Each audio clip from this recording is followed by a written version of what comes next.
dari Arab, dari Jeddah.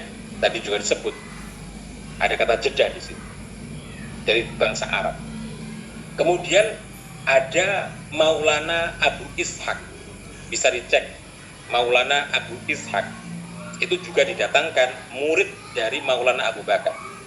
Kemudian selain itu bangsa-bangsa dari Campa yang ada di utara Makassar, karena Makassar juga disebut sendiri, juga dikabarkan sudah menjalin komunikasi dengan Malaka. Kanjeng Sunan Giri, kemudian Kanjeng Sunan Bonang dikabarkan mengunjungi Malaka dan bertemu dengan seorang sultan yang paling masyhur, sultan dari Malaka. Artinya apa? Kehadiran ulama Jawa, wali masyhur Jawa ini disaksikan oleh penguasa di Malaka. Artinya bangsa Melayu juga memiliki ingatan kolektif, kesadaran bahwa tokoh-tokoh Wali Songo ini tokoh-tokoh historis. Selain hidup dalam masyarakat di Jawa, dia juga hidup dalam masyarakat di Melayu. Oke, maka ada sinergi antara ulama dari Melayu, ulama dari Jawa, dari Nusantara, dari Makassar, dari Campa, dan juga dari Timur Tengah. Selain ada Pasai di situ. Ini semuanya historis. Campa, sekali lagi, ini sudah disebut eksis jauh sebelum Aceh dan Johor ini menjadi kerajaan yang mandiri. Oke, titik.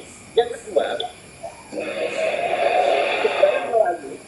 sejarah Melayu mengatakan ketika bangsa Campa itu hancur, jadi itu dalam sejarah babat Jawa, satu hari Sunan Ampel ini setelah mengunjungi bibinya di Majapahit bermaksud kembali pulang ke Campa. Tetapi intelijen Majapahit mengabarkan melalui Brawijaya, kamu jangan pulang karena negaramu sedang mengalami masa-masa yang tidak sangat baik, mengalami serangan dari India belakang. Jadi bahasanya India belakang, sekitar Vietnam, sekitar Kamboja, Thailand itu. Maka Sunan Ampel kemudian menetap di Jawa. Nah, belakangan kita mendapat kabar setelah Campa hancur, bangsanya itu orang pada melarikan. Yang paling maju dicatat lari ke Filipina, kemudian ke Melayu, ke Malaysia, termasuk ke Aceh. Jadi turunan bangsa Campa yang ada di Aceh itu asalnya dari Vietnam dan Kamboja.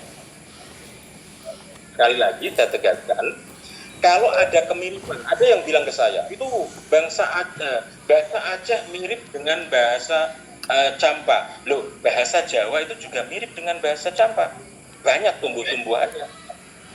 Tetapi suku Campa yang migrasi ke Aceh itu pasca kehancuran Campa di Vietnam dan Kamboja. Titik ya. Nah, saya dalam penelusuran saya sangat mungkin bahwa salah satu tempat tujuan migrasi orang Campa itu ke Jawa, ke Nusantara, ke Indonesia. Karena Filipina banyak, Malaysia banyak, di sana ada suku Campa. Saya yakin di Indonesia ini banyak. Cuma tidak masuk ke sini ya menjadi suku sini. Tetapi ingat di Jawa itu, salah satu indikatornya putri Campa sangat banyak kita temukan jejaknya. Jadi suku Campa tidak ada di Jawa, tapi ibunya ada di Jawa. Hidup di tengah masyarakat. Ceritanya masyhur. Raja-raja Jawa itu dilahirkan oleh Raja Jawa melalui ibu Campa. Ini tentu ada rahasia tersendiri. Kenapa sejak Brawijaya bahkan Singasari untuk melahirkan putra mahkota harus melibatkan putri Campa dan masa-masa berikutnya.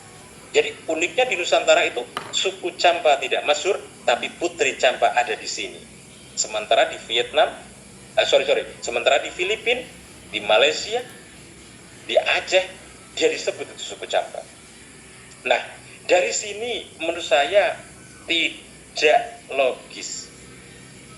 Dengan tetap menghargai, tidak logis terlalu tergesa-gesa bahwa Champa itu merujuk ke Aceh. Sebaliknya, suku Champa yang ada di Aceh itu adalah pelarian setelah bangsa Champa diserang dari bangsa India belakang tadi. Itu sebarannya selain di Aceh, di Malaka, di Terengganu, banyak itu di Malaysia, kampung-kampung Champa itu. Di Filipina juga begitu. Di Thailand juga ada. Ini menurut saya lebih bisa dipertanggungjawabkan daripada secara dangkal mengatakan bahwa Champa itu Champa itu Aceh. Oke, titik. Yang kedua, kalaupun kita merujuk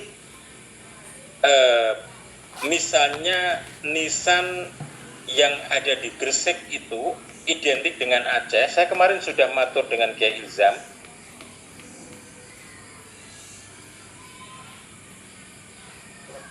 Ada satu tradisi di dalam masyarakat Nusantara itu, di mana satu generasi itu melakukan penghormatan kepada pendahulunya dengan mengadakan semacam pembangunan pesarian atau makam. Itu bisa setelah 3 tahun, ya, bisa setelah 1 tahun atau 3 tahun dan seterusnya. Yaitu misalnya makam-makam tokoh Pajang itu akan dibangun oleh Mataram, generasi berikutnya. Makam-makam Demak akan dibangun oleh era Pajang, dan seterusnya. Jadi yang membangun adalah adik generasinya, bangun seniornya. Nah, bagaimana kita mendudukkan keberadaan bukti arkeolog di Gresik yang identik dengan nisan-nisan di Aceh? Pertama, bisa jadi atau sangat mungkin itu adalah pembangunan massal yang dilakukan oleh generasi berikutnya. Itu kenapa kita bisa menemukan nisan Mataraman tidak hanya di daerah wilayah Yogyakarta, tapi juga kita temukan di Pantura, kita ketemukan di Jepara, atau bahkan kita temukan di situs-situs penting di Gresik, atau bahkan di Madura bagian timur yang ada Pangeran Langgar, dan itu adalah dinasti kerajaan Kesultanan Demak. Sehingga dari sini saja dugaan bahwa Champa merujuk kepada Aceh ini dugaan yang tergesa-gesa, yang datanya belum lengkap tapi dipaksakan untuk membuat kesimpulan. Terlalu banyak tokohnya juga masih hidup.